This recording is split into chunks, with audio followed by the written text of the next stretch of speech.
Medical science বলে রাত্রকে ভাগ করে রাত্রে 10টা পর্যন্ত মানুষের মেধাটা, ব্রেনটা মানে চার্জ হয়। রাত্রেবেলা চার্জ হয়, দিনে যে আমরা চলি 10টা পর্যন্ত একটা গতিতে চার্জ হয়, 10টার পরে 12টা পর্যন্ত একটা গতিতে চার্জ হয়, 12টার পরে গিয়ে 3টা পর্যন্ত ওই সময় আরেকটা গতিতে, খুব দ্রুত গতিতে চার্জ নেয়।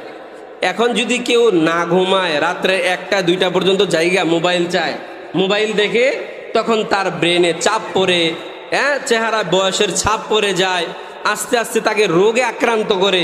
এই জন্য মেডিকেল সায়েন্স বলে যে যদি জরুরি কাজ না থাকে তাহলে রাতে তাড়াতাড়ি ঘুমিয়ে যান, রাতে তাড়াতাড়ি ঘুমিয়ে যান, এটা মেডিকেল সায়েন্স বলে।